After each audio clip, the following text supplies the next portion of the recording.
Johnny, I'll jump in there. It's Darren Gant from Panthers.com. Chris Tabor was just talking about you a moment ago. What is your impression of Chris Tabor and kind of walking into this job? What does he bring to this situation? Yeah, well, Darren, I would say that he has great energy about him. That I've been familiar with him for a long time around the league. He garners a lot of respect when it comes to other special teams coaches, knowing his philosophy and the way he gets players to buy into special teams.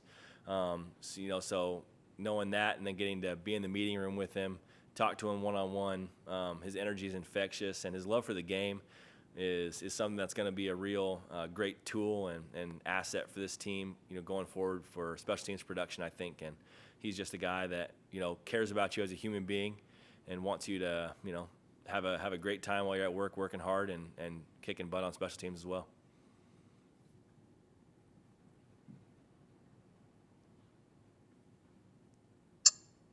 Okay, we'll go with Mike Solarte. Hey, Johnny, Mike Solarte, Spectrum News 1. Welcome to Charlotte. I've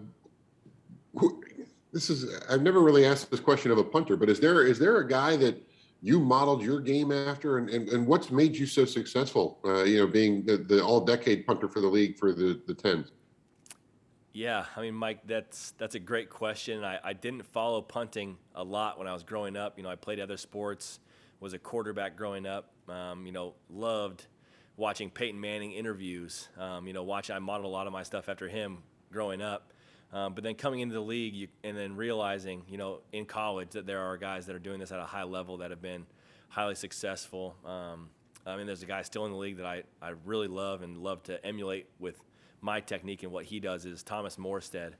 He's now with the Miami Dolphins. He's a guy that I've had a ton of respect for, his approach to the game, professionalism, and just his mechanics as well. His mechanics are so sound, really, really compact approach to getting the ball caught and off his foot quick. Of course, I watched the Colquitts. I watched Shane Leckler. I watched John Ryan when he was in Seattle. And, I would say all those guys that produced at a high level are guys that laid the groundwork for us to come in and do the things that we're doing today. And then there's, the aspect of, you just touched on that you were a quarterback at one point, which has made you especially lethal on special teams. We're running the fakes and stuff. I mean, is that just something that comes naturally? I mean, now that you got Coach Tabor, you say, hey, I'm here. I can throw you a 15-yard out if we need it. I mean, what are the conversations like? Yeah, it is something that comes naturally. Granted, I played quarterback a very long time ago. I'm starting to get very, very far away from high school, but the asset of being able to throw the football has been something that's stuck with me, and I've been really grateful to have coaches and special teams coordinators that have been invested in, having that surprise element of special teams be an asset to the organization. So, I'm hoping to get a couple more completions under my belt this season and, give the fans something to stay in their seats on fourth down and not run and grab that hot dog or beer just yet. Thank you. Yeah, thanks, Mike. Next up, we'll go to Joe Person, followed by David Newton. Hey, Johnny, it's Joe Person at The Athletic, man. Welcome to Charlotte. Hey, Joe. Thank you. I wanted to follow up on what Mike said on that surprise element. How does that force teams to defend you guys different on their punt return? Yeah, that's a great question, and one that's, kind of multifaceted to answer. But the best part about it is it puts the other team on their heels. Not only does it make them use up more meeting time and practice time on covering, okay, who can release for what route and what will they do, what could they do potentially.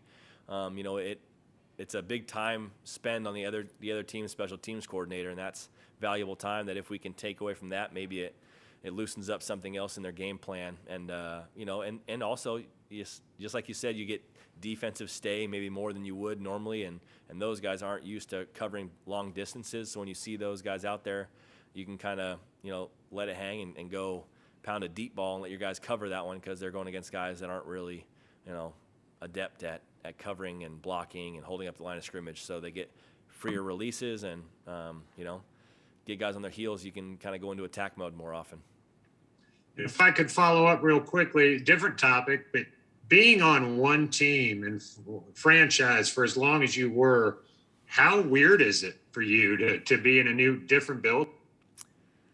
Yeah, I wouldn't say weird. I'm excited. I'm really excited. You know, it's a great opportunity to meet new people, create new connections. You know, I get to meet a brand new, panel of people to interview. That's really great. And, just getting invested with the guys in the locker room. I've already had some great time with the specialists, special teams coaches. One of my goals for this time in the offseason is just to learn every name, do my best to become familiar with guys, and just build those relationships. It's a really special thing. Charlotte's a special city, a lot to explore for me and my family, and I'm really eager to dive in deep and really invest in this community and this team and bring everything I can and give what I got, because my 10 years in Los Angeles and St. Louis were special, but I really believe the best is yet to come. Appreciate it. Yeah, thanks, Joe. Hey, Johnny, David Newton, ESPN.com. Why do you think you're in Carolina now?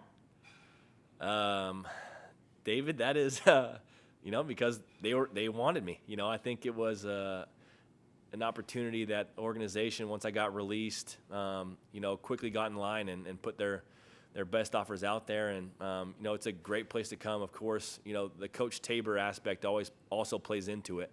I'm really excited to play for a guy that's had a lot of respect around the league. J.J. Jansen is a guy that I've been familiar with for a long time. Zane Gonzalez, played against him when he was in Arizona.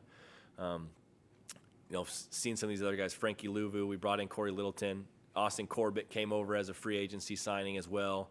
And so there was an aspect of familiarity here that I was really excited about. I'd played here twice in my career.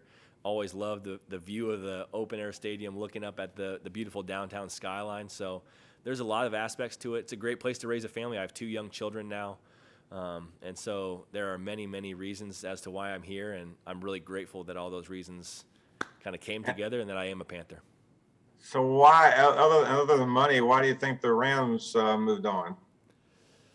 Hard to say. They have a lot of guys to pay. I'm a guy they probably viewed as an older guy, and who knows? That's for them to answer. I'm here to just prove them wrong. Let them know they should have kept me going, and my best years are ahead of me. And I'm just excited to be a Panther, excited to be rolling down here in the NFC South, and gonna whip some butts. It's like having JJ, a guy that's like ancient for special teams guys, deep snapper. JJ's great. JJ's a guy that, my first actual workout, I went to work with some guys that were in my agency. JJ's in my agency as well. So after we got all done working out, JJ was snapping. It was awesome to see what an NFL snap felt like, and he's still got the zip. Went and caught some balls today, and afterwards he took us all to a nice lunch, and I was like, oh man, this is really sweet. Great guy, great family. When Carolina was on the radar as far as a free agency landing spot, he was on the phone with us talking, giving my wife and I some recommendations and things about the city. And so, JJ's another kind of decently sized reason why I'm here. Thanks a lot. Appreciate it. Thanks, David. All right, we'll close out today with Nick Carboni and then Jonathan Alexander. Hey, Johnny, Nick Carboni from NBC here in Charlotte. Welcome. Jumped in a little late, so I hope this isn't too much of a repeat. But when the fake has been a part of your game for so long, how do you go about kind of perfecting the deception of it? Because you're running out there knowing you're about to throw the football and hoping the whole defense doesn't. But have you had to kind of work on not kind of telling on yourself a little bit or not kind of giving that away? And how have you kind of fine-tuned it over the years? It's a good question. I think it just comes down to try and let your process be the same no matter what you're doing, whether faking it or not. There are times when we're not faking it, and I'll go out there and give it an extra shoulder rub or dry my hands off or something. Try and make sure that if I do let something slip, that it's something that I've done before on regular punting downs. So there is an art to it, something that I have worked on, and over the years, the butterflies are still there every time a fake gets called. I'm taking the field, I'm thinking, oh man, just 2 guys playing catch just like at practice. Don't mess this up, or else you're not going to get another chance to do it. So, and you just want the success for the guy that's on the receiving end of it. It's a great moment for everyone that's involved, and getting the offense back on the field and scoring some points is what helps win games. So it's a great part of our team identity, and I'm really excited to whip some balls around. Hey, Johnny, Jonathan Alexander with the Charlotte Observer. I hope you're doing well. Jonathan, what's up, man? Nothing much, man. Quick question on that. Do you still get nervous before you do the fake punt? That's just a quick question. Then I'll ask you another one. Yes, I am. I'm not nervous. I'm excited and anxious to kind of get the rep over with. Just get the throw done with or whatever we're doing.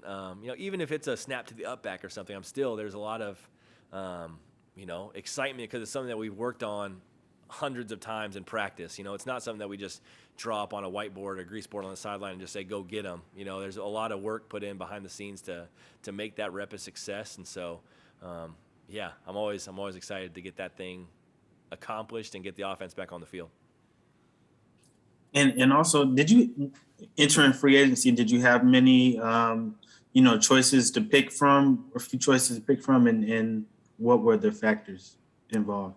Yeah, there were a couple other teams that were, in the running, and at the end of the day, I had to make a good decision for myself and my family. I didn't want to go to a place on a 1-year deal. It was great that Carolina came and had 3 years of commitment to myself and my family, and I think hopefully it's just the start of something even more long-term for us here, and also just the fact that Charlotte's a great town to be in with a family. I have 2 young children. We're going to be able to get outside, get to the amazing, places to take your kids in this city, and safe, clean, a place to love. And I'm really excited about being here and also exploring all the other great places that are in the Carolinas. I'm really excited about getting down to the beaches in South Carolina. I got one of my mentors, his son is playing soccer at UNC Asheville, so I'll get up there to maybe a couple of his soccer games. And there's a lot of great things to love about Charlotte, and I'm really excited to be here. All right, we're going to have one more question from Joe Pearson, and then we'll wrap it up. Joe's back. I just wanted to know where Jansen took you to lunch. We were in Arizona. I want to say it was an Italian spot. I think I got a pizza. It might have been like Oregano's or something. We were in like the Scottsdale area, but it was great. It was really, really nice. It was a really hot day, so we drank a bunch of water and carbo loaded for the rest of the trip. Thank you.